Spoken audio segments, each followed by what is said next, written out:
Bible किताब यूहन्ना बाब 4 आयत नंबर 19 में ये लिखा है। औरत ने उससे कहा, ए खुदावंद, मुझे मालूम होता है कि तू नबी है। ये पहली गवाही है बाइबल में से कि ईसा अलैहिस्सलाम नबी हैं।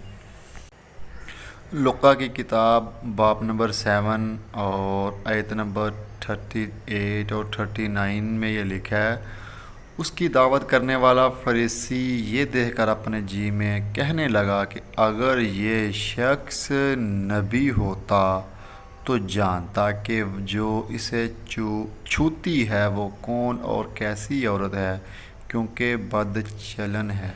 इस आयत में भी ईसा अलैहिस्सलाम को नबी कहा गया है। यूहन्ना की किताब बाब नंबर 7 आयत नंबर 14 में यह लिखा है, पस भीड़ में बाज़ ने ये बातें सुनकर कहा, बेशक यही वो नबी है। इस आयत में भी ईसा अलैहिस्सलाम को नबी कहा गया है। किताब यूहन्ना बाब नंबर 9 आयत नंबर 17 में ये लिखा है, उन्होंने फिर उस अंधे से कहा कि उसने जो तेरी आँखें खोले तो उसके हक़ में क्या कहता है। उसने कहा वो नबी है। इस आयत में भी ईसा अलैहिस्सलाम को नबी कहा गया है। लुक्का की किताब बाब नंबर 7 आयत नंबर 16 में ये लिखा है, और सब पर दहशत छा गई और खुदा की तमजीद करके कहने लगे कि एक बड़ा नबी हम में बरपा हुआ है और खुदा ने अपनी उम्मत पर तवज्जो की है। दोस्तों, इस आयत में भी ईसा अलैहिस्सलाम को नबी कहा गया है। सूरह अल इमरान आयत नंबर 5-9 में अल्लाह पाक ने इरशाद फरमाया, बेशक ईसा अलैहिस्सलाम की मिसाल अल्लाह के नज़दीक आदम अलैहिस्सलाम की सी है। यानी कि आदम अलैहिस्सलाम को अल्लाह पाक ने मिट्टी से बनाया और फरमाया हो जा, वो हो गया। सूरह अल ज़ख़रफ़ आयत नंबर 5-7 में अल्लाह पाक इरशाद फरमाते हैं, और जब ईसा अलैहिस्सलाम ईसा बिन मरियम अलैहिस्सलाम की मिसाल बयान की जाए तो इस वक्त आपकी कौम के लोग इससे खुशी के मारे हंसते हैं। और आयत नंबर 5-9 में अल्लाह पाक इरशाद फरमाते हैं, वो ईसा अलैहिस्सलाम महज एक बरगज़ीदा बंदा थे जिन पर हमने इनाम फरमाया, और हमने इन्हें बनी इसराइल के लिए अपनी कुदरत का नमूना बनाया। इस आयत में भी अल्लाह पाक इरशाद फरमा रहे हैं कि ईसा अलैहिस्सलाम सिर्फ़ अल्लाह के नबी थे, रसूल थे, बनी इसराइल की तरफ। दोस्तों, ये तो था मुख्तसरन तौर पर बाइबल से ये साबित कि ईसा अलैहिस्सलाम नबी हैं। अब कुरान पाक की तरफ चलते हैं। सूरह सफ़ आयत नंबर 6 में ये लिखा है, वो वक़्त याद कीजिए जब ईसा बिन मरियम अलैहिस्सलाम ने कहा, ए बनी इसराइल, बेशक मैं तुम्हारी तरफ अल्लाह का भेजा हुआ रसूल हूँ। क्या हूँ? रसूल हूँ, नबी हूँ। अपने से पहली किताब तौरात की तस्दीक करने वाला हूँ और उस रसूल मुअज़्ज़म सल्लल्लाहु अलैहि वसल्लम की आमद की बशारत सुनाने वाला हूँ जो मेरे बाद तशरीफ़ ला रहे हैं, जिनका नाम आसमानों में इस वक्त अहमद सल्लल्लाहु अलैहि वसल्लम है।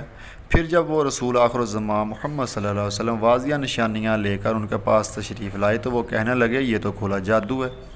यानी कि इस आयत में भी ईसा अलैहिस्सलाम को नबी कहा गया है। अब आगे चलते हैं। सूरह अल-निसा आयत नंबर 172 में ये अल्लाह पाक ने इरशाद फरमाया कि यानी कि ईसा अलैहिस्सलाम मसीह अलैहिस्सलाम इस बात से हरगिज़ आर नहीं रखता कि वो अल्लाह का बंदा हो, और ना ही मुकर्रब फरिश्तों को इससे कोई आर है। जो कोई इसकी बंदगी से आर महसूस करे और तकब्बर करे तो वो ऐसे तमाम लोगों को अनकरीब अपने पास जमा फरमाएगा। यानी कि अल्लाह पाक फरमा रहे कि जो फरिश्ते हैं वो भी ये आर महसूस नहीं करते, कि शर्मिंदगी महसूस नहीं करते कि हम अल्लाह के बंदे हैं, और ईसा अलैहिस्सलाम भी आर महसूस नहीं करते, शर्मिंदगी महसूस नहीं करते कि वो अल्लाह के बंदे हैं, अल्लाह के रसूल हैं, अल्लाह के नबी हैं। तो इस आयत में भी ईसा अलैहिस्सलाम को नबी कहा गया है, अल्लाह का बंदा कहा गया है, रसूल कहा गया है।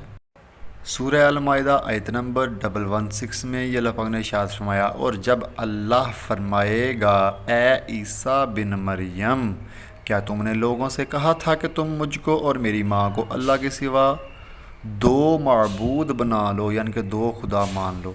वो अर्ज़ करेंगे, तो पाक है मेरे लिए ये रवा नहीं कि मैं ऐसी बात कहूँ जिसका मुझे कोई हक़ नहीं। अगर मैं ये बात कही होती تو یقیناً تو اسے جانتا ہے، تو ہر اس بات کو جانتا ہے جو میرے دل میں ہے، اور میں ان باتوں کو نہیں جانتا جو تیرے علم میں ہیں، بے شک تو ہی غیب کی سب باتوں کی خبر رکھنے والا ہے۔ یعنی کہ اللہ پاک فرما رہے ہیں اس آیت میں کہ جب میں عیسیٰ علیہ السلام سے پوچھوں گا نا کہ تم نے یہ کہا تھا کہ مریم علیہ السلام کو اور تجھ کو لوگوں کو خدا مان لے، تو وہ کہیں گے کہ نہیں، میں نے نہیں کہا تھا۔ سورہ مائدہ آیت نمبر 17 میں اللہ پاک نے ارشاد فرمایا، بے شک ان لوگوں نے کفر کیا جو کہتے ہیں کہ یقیناً اللہ مسیح بن مریم ہی تو ہے۔ یعنی اللہ پاک فرماتے ہیں ان لوگوں نے کفر کیا جو کہتے ہیں کہ عیسیٰ علیہ السلام اللہ ہے۔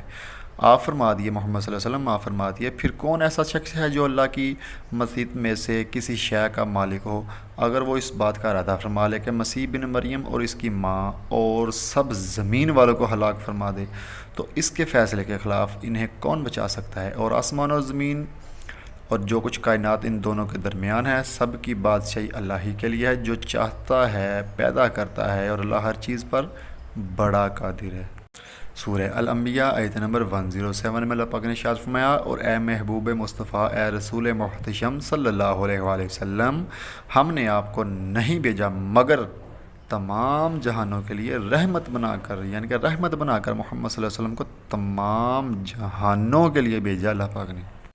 السلسلہ کی حدیث نمبر 1129 میں یہ نبی کریم صلی اللہ علیہ وسلم نے ارشاد فرمایا کہ اس ذات کی قسم جس کے ہاتھ میں میری جان ہے، اس امت میں سے جو شخص میرے بارے میں سنے، یہودی ہو یا عیسائی ہو، پھر مجھ پر ایمان نہ لائے، تو وہ آگ میں داخل ہوگا۔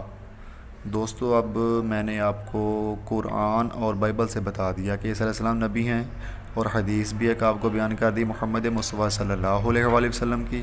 اب دوستو، فیصلہ آپ کے ہاتھ میں ہے کہ آپ نے کیا کرنا ہے اور حق کی طرف آنا ہے۔